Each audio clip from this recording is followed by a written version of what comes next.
The Brooklyn Nets survive at home at the Barclays Center, just narrowly beating out the Utah Jazz after what should have been a blowout. We break down the reasons the Nets were able to get this win late, the success they had early, and what it means for the standings heading down the stretch in the Eastern Conference. You are Locked On Nets, your daily Brooklyn Nets podcast, part of the Locked On Podcast Network, your team every day.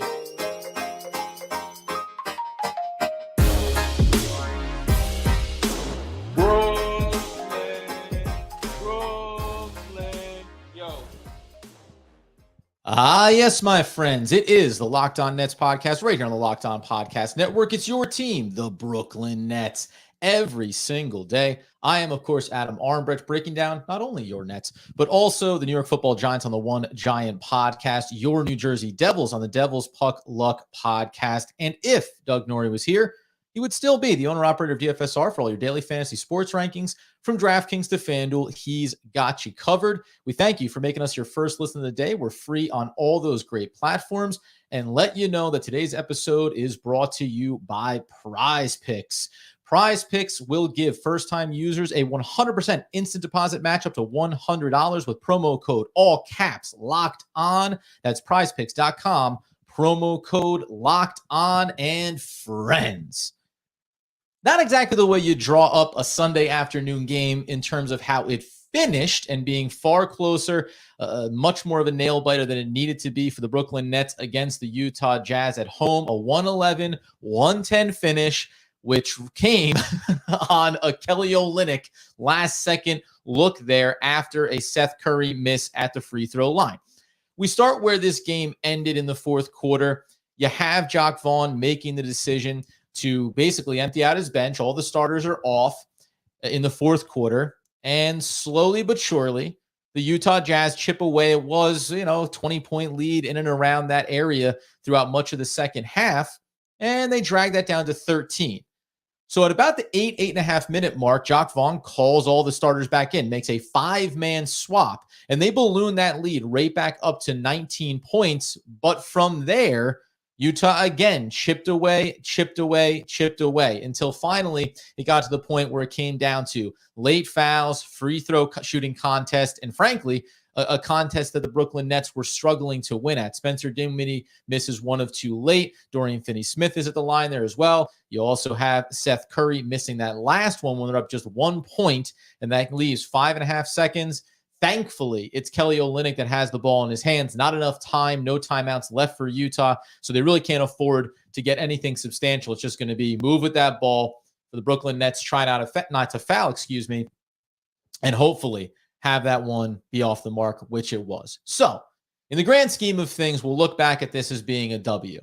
And we'll also look back at 3.5 quarters of this game and realize how successful the Brooklyn Nets were for big stretches of this matchup. However, in the fourth quarter, one of the big reasons, once the starters were back in the game, it was obvious that when Spencer Dinwiddie had the ball coming up the court, they weren't just allowing them to get into the switches and leaving ISO defensive assignments for Utah. They were flashing the double team at him, forcing Spencer Dinwiddie to get the ball out of his hands.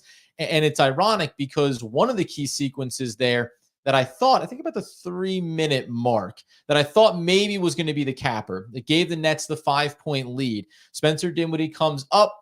He works his way through the double team, gets over to the right side, kicks it back to the top of the key to Royce O'Neal. That quick secondary pass over to Mikal Bridges. And as I believe it's marking and flashes up to the top of the key, it opens up the lane for Mikal Bridges to get downhill and attack at the basket.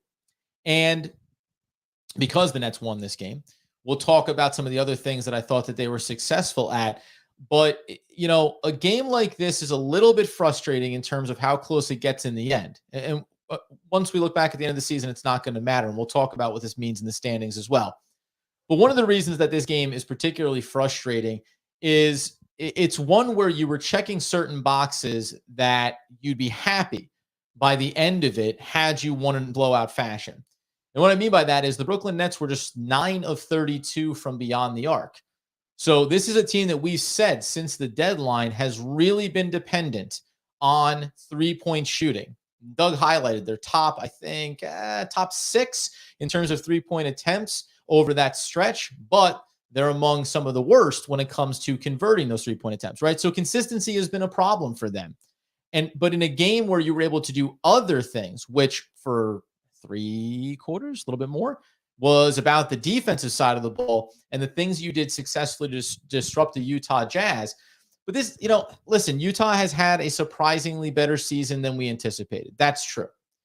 But when you come into a game where you don't have Colin Sexton for the Utah Jazz, you also didn't have Jordan Clarkson in this game. And then on top of which, inside of this matchup, they also had another player go down here for them. And I'm completely blanking on who it is for a second here, but I'll go ahead and I'll find it.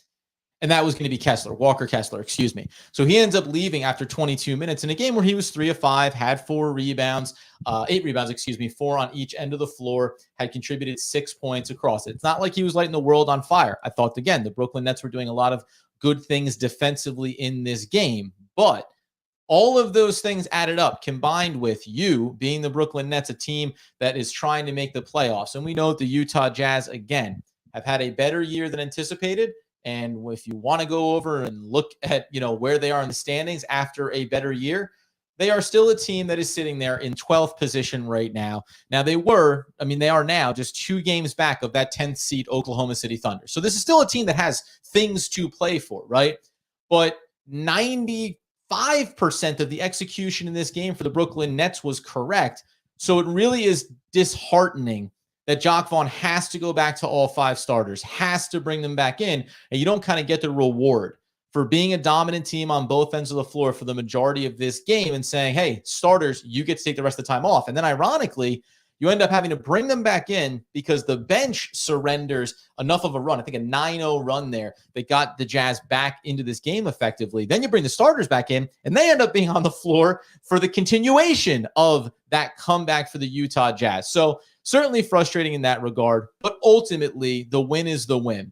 And we'll backtrack here and discuss the things that they did very well on both ends of the floor dealing with Markkanen. And then offensively, I think a mentality that is now starting to spread throughout this team.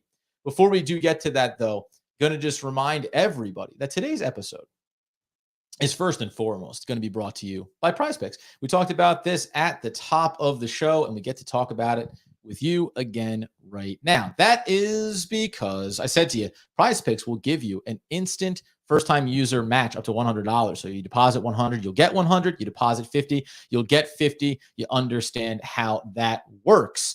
The thing that you love about PrizePicks is that you pick 2 to 6 players, and if they're going to score more or less than their PrizePicks projections, you can win up to 25 times your money on any entry. It's no competing against other people, just you versus the projections available. We've used Mikal Bridges as one of those sample sizes time and time again. Typically, you're going to want to go ahead and grab the over on his point projection because the league is not catching up to how good this player is going to be in Brooklyn. PrizePicks offers projections on any sport you watch, and that includes NBA, NFL, MLB, NHL, PGA, college football, men's college basketball, women's college basketball. You see how I'm listing every single sport: soccer, WNBA, esports, NASCAR, tennis, MMA, boxing, disc golf, Euro basketball, cricket, and so much more. So it's safe, and with fast withdrawals, entries can be made in as little as 60 seconds or less.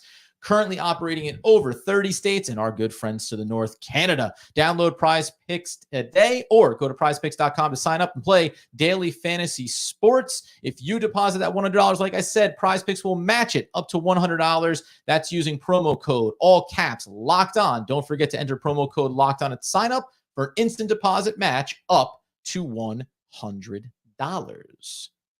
Now, the things that went right here for the Brooklyn Nets early in this game, we will discuss. But just to cap off what it means to get this win for Brooklyn, as we'll have the New York Knicks getting into action here coming up. They're probably just underway, 6 o'clock tip-off for them, or at least the coverage started at 6. So New York's going to play here, and the Brooklyn Nets are 2.5 games back from them. Now, we can secretly have this dream of maybe still pursuing that 5 seed. But most importantly is the Brooklyn Nets now put a 2-game cushion between them and the Miami Heat. Really does feel like, as the Brooklyn Nets are now 78 games through their season, they have just 5 more to play here. No, that's going to be 4. I can do the math. 4 more games to go here for Brooklyn. So that's the cushion that you're most concerned about. We want to stay clear of those play-in game scenarios where those one-offs can be frustrating. Now it's really about looking up the board and just pondering, if New York were to lose tonight, could the Brooklyn Nets push themselves and maybe get into that 5-4 matchup with the Cleveland Cavaliers, a team that we know got blown out against in one game, and then arguably deja vu nearly repeated itself tonight, where Brooklyn gave up the lead, gave up the victory, the last second missed free throw attempt, and that led to the make there for Donovan Mitchell and the Cleveland Cavaliers. The Nets successfully avoid that in this game against the Utah Jazz. So back it up now, though, to this game and what I thought was the 2 key elements of the success they had early, even if it ended up being a much closer contest than we wanted it to be. 42-point fourth quarter for the Utah Jazz. They had 110 points in this game. They scored 42 of them in the fourth quarter alone. But early on in this game, what I really liked, and when you go to the box score now, after what happens late in this contest with all the free throws and the fouls and trying to extend the game a little bit, but a stat line that doesn't change is Mikal Bridges. He got to the line 13 times in this game. He was not one of the foul trips that happened late here in the fourth quarter. 39 minutes, 9 of 25. Not one of those ultra-efficient performances from Mikal Bridges. Did not have the shooting stroke from beyond the arc, just 1 of 8. But 11 of 13 at the line. Kicked in 7 rebounds, 2 assists, and 3 steals in this one. So another, obviously, solid 30-point performance from him. 3 other players joined him in double digits, though no one else in the starting lineup crossed that 20-point mark. You had Cam Johnson giving you 18. You had Nicholas Claxton giving you 14, and Spencer Dimnwiddie contributing 7. Now, as I said, Spencer Dinwiddie finishes 5 of 6 at the line. He only had 1 trip late in the sequence here as well. And then Cam Johnson, he may have had 2. I want to say that it was only 1 in the closing sequences here. But those 2 players as well. 7 of 8 for Cam Johnson, 5 of 6 for Spencer Dinwiddie. So those 3 players collectively for the Brooklyn Nets, when you get to the line 27 times across 3 players, and you also convert on 23 of those attempts, right?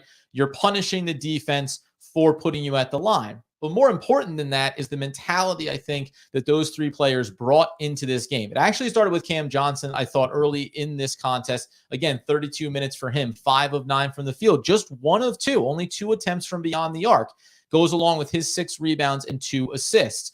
We've talked about this now when it comes to Cam Johnson and a need for him to be, yes, the player that you believe has defensive versatility, the guy that you know can be a knockdown perimeter shooter for you. But he has to have this other element where he puts the ball on the deck, attacks downhill at the basket, and punishes teams when he has opportunities to go to the free throw line. Today's game, 8 trips in there. Now, over the last handful, it has not been nearly as much as it probably should be for him. And it's funny because 7 of 13 against Atlanta, but just 1 of 5 from beyond the arc. The way that you make that a better, more consistent stat line is by getting yourself to the free throw line. Could have been a 20-point performance from him. Go back to the win over Houston, 123-114. 11 of 18 from the field, so the volume was certainly there, but 5 of 9 from beyond the arc, and then 4 of 4 at the line as well, right? So when one element of your game isn't working, you need to be willing, ready, and able to lean into the other one. The Orlando loss, 1 of 5 from deep, and only 1 trip to the line in 26 minutes. This is where he's kind of just coming out of that slump and what feels like stringing together a set of games that he is starting to get that rhythm and understanding. I need to be the both-and player here. Knocking down perimeter shots, creating off-ball movement, being a facilitator in certain instances as well. Picked up 2 more assists in this game and did have 8 across his previous 2 contests combined. But he has to be the both-and. And that permeated. Mikal Bridges has already been doing it consistently, mostly because why? This is another game where he was the best player on the court. The shooting numbers aren't necessarily there for you. But again, we said against Trae Young, against DeJounte Murray, best player on the court that night was Mikal Bridges. And the question becomes now, how many games throughout an NBA season will we be able to do that? point to Mikal Bridges and say he's the best player on the court. He did a great job getting at the line there, lived in the mid-range game. At one point, beckoned out defenders after knocking down a little mid-paint jumper, was like, listen, fellas, if we're not going to come out and defend it, I'm going to punish you every single opportunity that I get here. And he did. And he did. Again, when you go back and look at his line, 9 of 25, you take out the bad perimeter shooting performance, and he ends up being a 8 of quick 17. Just below 50% from the field, right? So there is an element of it where at some point you'd like to see everybody, not just the Mikal Bridges, but you like to see everyone. If the shot isn't falling from perimeter, how do we make an adjustment here, right? Royce O'Neal, this is just a bad night for him. He's been terribly consistent for us in a good way. Very consistent for us. Has an off night, right? It's an off night for Joe Harris. It's another kind of night for Seth Curry, who misses the late free throw in this one. Both of his free throws, that really could have helped ice this game away or given a little bit of alleviation there. Up 1, could have made it 3, could have made a worst case scenario overtime. So Curry struggles. Effectively, everybody, I mean, I'm not going to overpraise Yuta Watanabe for his 8-minute performance. Day'Ron Sharpe gave you the 7 rebounds in his 15. But those 3 players, Bridges, Johnson, and Dinwiddie, you have to be ready to attack down in the paint. You see what it affords you. It gives you the opportunities on the outside. Even if the looks aren't going, you need to be able to punish the opposition, especially a team like the Utah Jazz, who, 1, were thin due to injuries. 2, they do have some length and some size at certain positions, but they didn't have the quickness to stay with a Cam Johnson, to stay with a Spencer Dinwiddie, right? So you want to lean into those areas. The other thing that I thought they did an incredible job at here is on the other end defensively. Now, again, there were breakdowns across the course of this game, but remember, this is, I said, a 42-point fourth quarter for the Utah Jazz. So you're talking about a team that was under 70 through 3 quarters. You want to find a way to really clamp down and hopefully be able to look to bench players to finish this thing out. But nevertheless, the Brooklyn Nets did a consistent job, again, against a team that's missing some of their players, but didn't allow any one player particularly to go off on them. And I know we're going to go over and we're going to look at Horton Tucker and say 34 minutes, 12 of 25, 3 of 7 from deep. He did. He got his. But guess what? That's better than having Markkanen, who ends up going 8 for 21, 1 of 8 from deep. We mentioned how Walker Kessler ends up leaving this game with the injury. But early on in this contest, I thought the smart thing that Jacque Vaughn was doing on the defensive end was having, 1, fronting Markkanen so that you couldn't get the ball into his hands with ease on some of the switches. And then the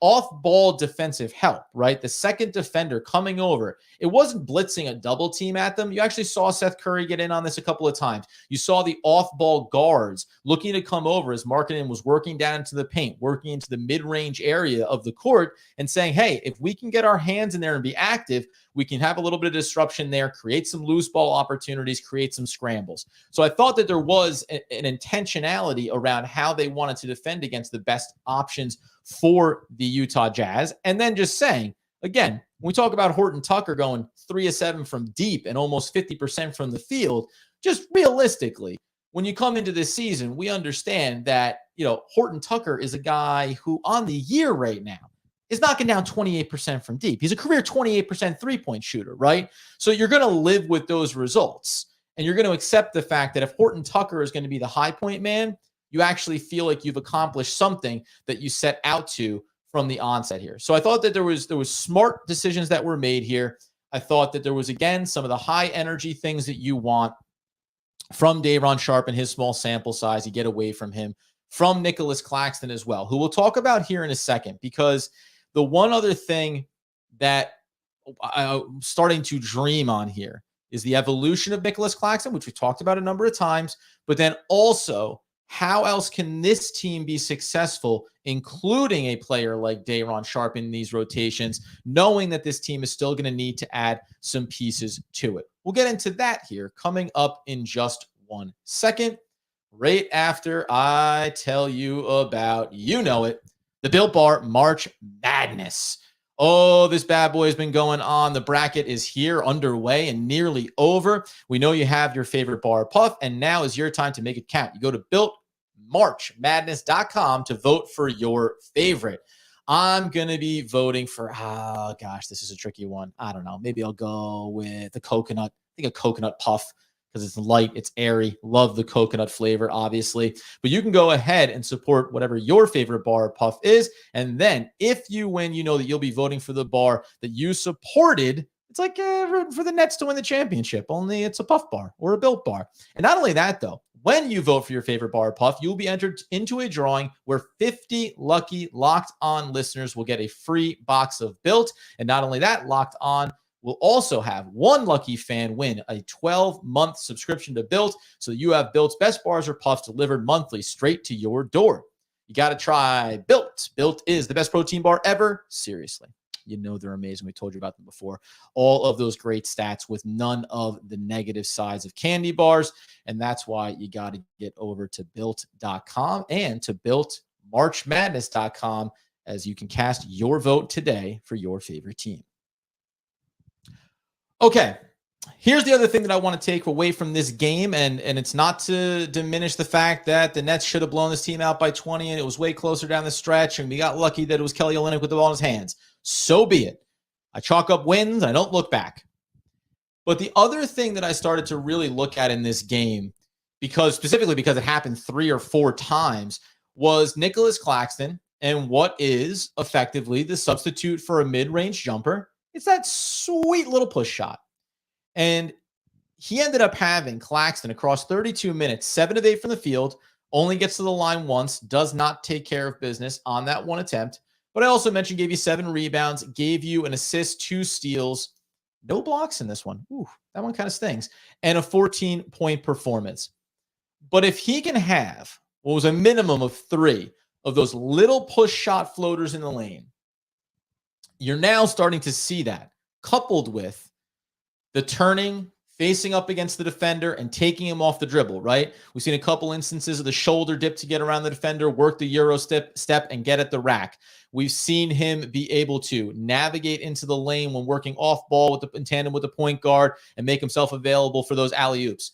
If he can just continue to evolve the offensive repertoire to include now two potential areas where with the ball in his hands, he can actually effectively go and score.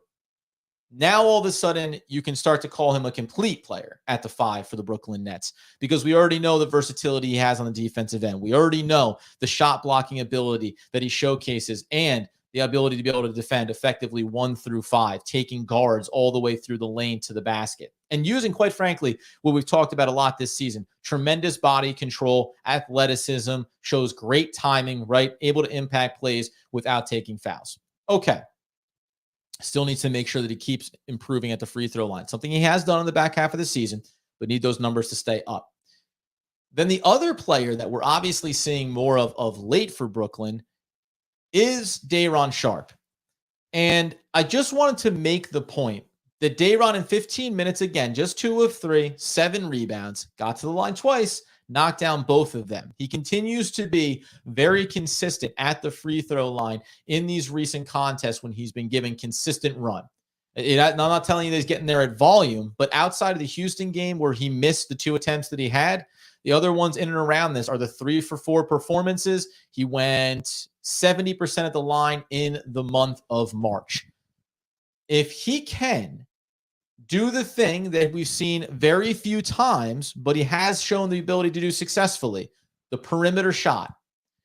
Now, all of a sudden, I think that you start to envision a world where you can have Day'Ron and Claxton consistently on the court together for stretches, where you now have 2 players that can be disruptive on the boards. Specifically with Day'Ron Sharpe, you're just saying, hey, go do your job of being disruptive on the boards.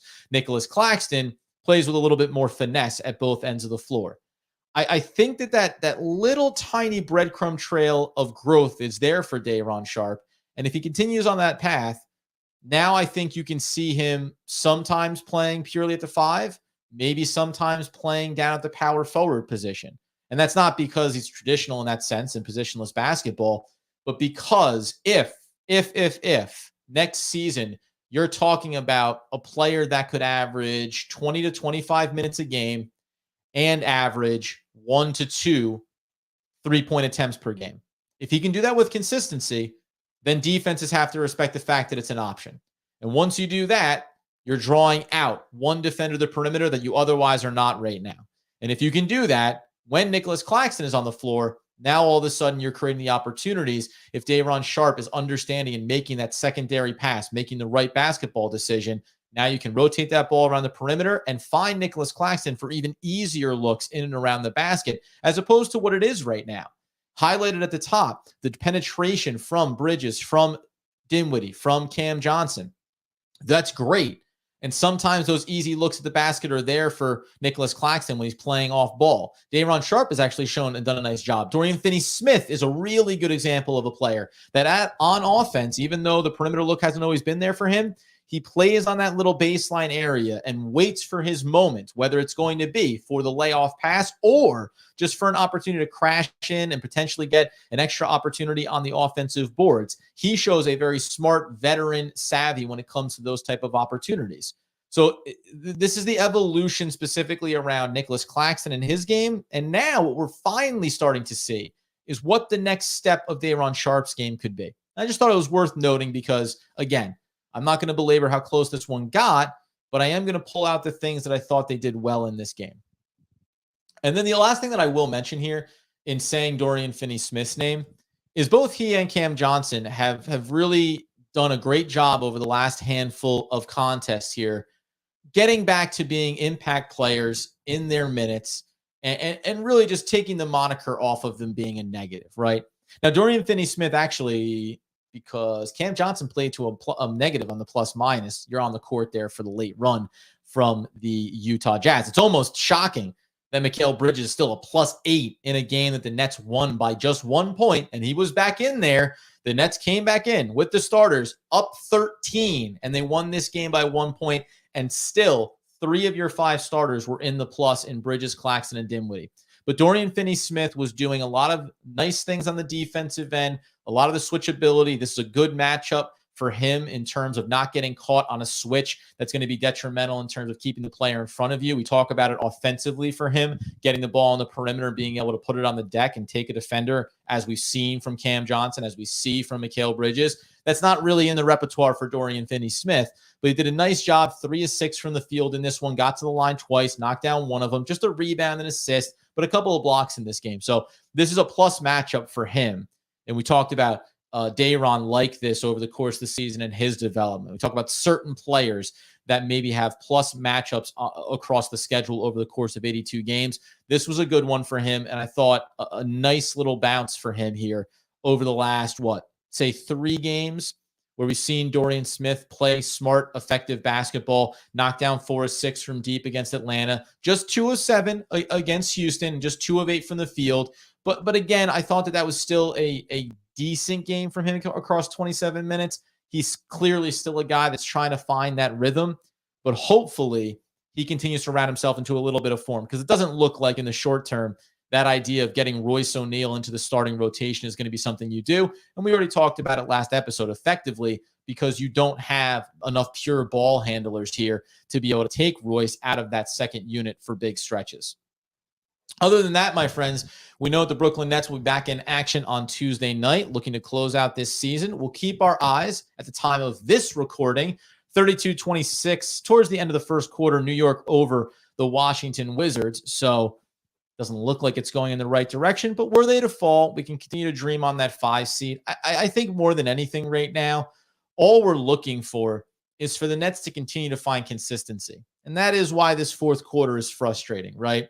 Because even though you take all of the starters off the court in this game, you still want to feel like a Royce O'Neal. I mean, Watanabe, honestly, it's a little bit trickier. If I'm going to be honest with you, it's actually a little bit tricky to look at this. So the starters come back and we know what they can do defensively. But when I start saying it's a little bit surprising that Watanabe, Harris, O'Neal, Sharpe, Curry, guys like this, Cam Thomas, it's surprising that some combination of those players couldn't hold this down. It's really not. because Joe Harris is not a defensive player. While Sharpe has his value, it's not like he's a switchable defender across the board. Nothing from Curry, nothing from Thomas on that end, right? So it really shouldn't be that shocking that a quarter like that can happen, but it's a really good reminder that for whatever we dream on this team accomplishing now in the short term, a game like this against Utah, you survived a 42-point quarter. I can name 28 other teams, 29 other, that could have put up 60 on this quarter, right? When you look across and see who you're playing against and see what they don't have, you really luck out with who you're playing in this one. So, end of the day, a win is a win is a win, as we always say, and the Brooklyn Nets turn the page. We'll be back again tomorrow. There's some really interesting stuff. NBA, they've extended the CBA agreement all the way through 2027 with an opt-out for 2026. So we probably have some really good discussion points there just from a big picture view. And then I've got a juicy little nugget about what the Brooklyn Nets accomplished at the trade deadline, moving on from their stars, and how it actually has a very big potential impact on what they can do this offseason. So that's going to be coming up this week, in addition to all those post-game lives, which is why, if you're on YouTube right now, we thank you. We love you. Thanks for being here. And also, make sure you go and subscribe and tell other people to subscribe and turn on the alerts so you know when we do our post-game lives. You get us on the podcast feed as well. And as always, with no Doug Norrie, there is no quote short of saying that I miss my friend. And I can't wait till he's back here so we can keep talking all things Brooklyn Nets basketball. Okay, a brief stint here on the Post podcast. Why? Because it's Sunday, guys, and we all want to relax a little bit. But shout out to the 90-plus individuals who chose to come in here and have this conversation where, yes, at one point I did say, as the title, Brooklyn blows out Utah behind Mikal Bridges' big performance. I amended it to say, Brooklyn Nets survive, because this got a lot closer than it should have. You can shout out Locked On if you want. You have a question, I'm going to look through some of the comments here, but a very abbreviated version, man. Want everyone to enjoy your Sundays. Go and watch, I don't know, any number of things. Go root against the Knicks for a little while if you want. I'm going to get here with Hey Blah, just because I see this pop up here. Stretch 5, and then Claxton is the 4. Yeah, and maybe, it's funny. I'm talking about it in the episode of, can you dream on Day'Ron playing to the 4 at times? Yes, you can go with Claxton at the 4, obviously, as well. It's just, I think my problem with that, and this, we're talking about the projection of what Day'Ron can be, is that I don't know at this point right now.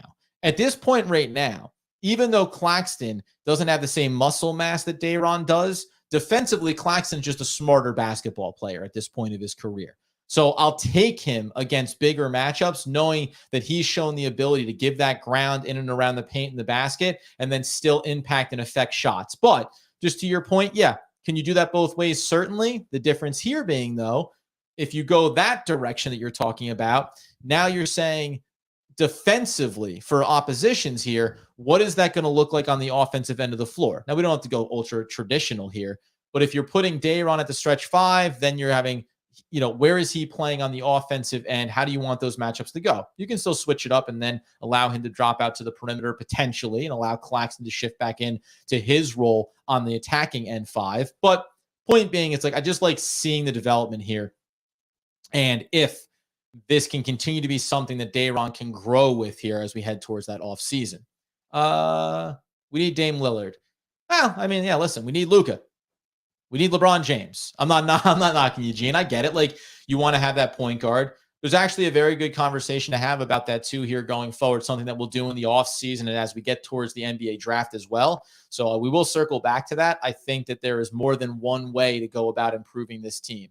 A-Block came back up with, we could test it out against the Pistons. Yeah, that's actually good. Yeah, and so matchup-wise, there's opportunities to do some of those things. Let's get Jay in here. What do you think about going after Porzingis and pairing him with Claxton? Think that could be interesting. Yeah. It was funny. We did the episode the other day talking about, is this still an attractive franchise for superstars? And we came to the conclusion that yes, they are. Yes, it is. And I did throw him in, Porzingis. Now, I don't think that Washington is going to look. He's not. He's a restricted free agent. I believe that Washington has the bird rights on him. I'll have to double check it. But they're not just going to let him walk. I think they'll probably try to hold on to him because of what he is, a 7-foot-plus player who has the perimeter shot. Now, he doesn't have the defensive value. So, to your point about pairing him with Claxton, yeah, you can really dream on what a great option that would be to effectively go offense for defense and say, yeah, when we get into those difficult matchups and the switches, we can always end up allowing Porzingis to try to utilize his size to whatever extent he can defensively. And then Claxton is the safeguard there as well. So yeah, it's not something I would take off of the table here. But we'll discuss more in the offseason, like how likely some of these options are. What are the indications from other organizations around the league about where they stand on some guys that could be available? And yeah, this one here, really, like Dame Lillard is a guy that doesn't want to go anywhere. He is one of the old school NBA guys who wants to be with his franchise and wants to try to win there. So it's not necessarily something that's viable right now. DeRozan or Levine. Yeah, it's funny. Like what's the price point going to be? I'm not sure if either. I know Levine. I think Levine's not. I don't think either one of them are out from their contract right now, but will be available, to your point, this offseason based on what Chicago wants to do. It's so funny, man. I talked about how in Chicago, maybe early in the year, could have been looking to bail out on what they were doing. I thought DeRozan to add with Kevin Durant would have been a really nice option. I'm not even telling you that adding DeRozan into the mix of this team would be a bad option as they're currently constituted. It's an interesting one. I think the bigger overarching question for these is, what does Brooklyn want to do organizationally? Do they want to surrender draft capital or not? And we'll discuss that more as we move along, and the ways in which they can still improve this team and why this upcoming season might not be the biggest season, not just from who's available, but why it makes sense financially as well with some contracts that they currently still have on the books. Why don't we get somebody like, we just need somebody like Ben Simmons. Good for you, Ian. I like when someone goes for the joke, What is the utter fascination with Seth and why no Harris in the second half? Yeah, I don't know what the utter fascination is with Seth Curry outside of saying he's a veteran. We've talked about this before, right? He's a veteran player. The Nets seem to have given that indication following the deadline. Royce is still on this team, and we love what Royce has done, unlike what we've seen from Seth Curry. Listen, Joe Harris isn't a plus defender either. Although I thought the one thing, even though it's just five very brief minutes, even he tried to attack, even though he didn't finish at the basket. Like, he tried to go in the same direction of what all of those guards were trying to do here, getting downhill, forcing the issue at the Utah defense. I think it just is what it is at this point. When we talk about the why of it, Curry's going to get some minutes. He's going to get run. Now, when we get to the playoffs, would I prefer that when they shrink this bench that it looks like Royce O'Neal, Day'Ron looks like he's going to be getting enough minutes here that he's going to be, I think, in the postseason, although it's hard to say how tight do they cut this bench. Will it just be Royce O'Neal, Joe Harris, and then if you need to go to Day'Ron, you will, but for the most part, you'll try to play Claxton as long as you can, because that's what I think they're trying to do right now, is buy some minutes here down the home stretch for Nicholas Claxton, because you go back in and look at it, knowing this is the most minutes he's played in his career by far. You go back and look, he played 35 against Houston, but 27 against Atlanta, 28 against Orlando, 28 against Cleveland there, 34 mixed in between. But you don't have to go too far back. I guess it's about 29. He's still averaging the same. So they haven't really made a too big of a movement here. It looked a little bit like maybe some of those men are coming down, getting ready for a big push. He has ball handling that Harris doesn't. That is true. It just doesn't necessarily matter to me. I don't think that his ball handling is valuable enough. And here's the real point. Why is he playing? The real question is, why not Edmund Sumner? That's really the Seth Curry versus Joe Harris isn't the conversation. It's the Edmund Sumner conversation. It's giving it into a guy that has length and some defensive value and can do things offensively. A game like this, you can picture Edmund Sumner driving downhill, getting at the basket as well. Seth Curry basically does what Cam Thomas does, but apparently the front office likes him more. Yeah, that's not the worst take in the world, I think. But that's the similar thing, right? And you're some small runs for Cam Thomas. They have him under contract. He's young. He's developing. Seth Curry is a veteran. You know what he is. He's on an expiring contract. You could even make that case, right? Why Seth Curry and why not a little bit more Cam Thomas, right? Basically, it's why Seth and why not any number of other options. That being the case, though, guys, I hate to do it. I hate to pull the plug because I'm a guy that loves to stick around for it, but I'm going to get out the door. I have some family plans for a Sunday evening. So please, everybody, go and enjoy yourselves.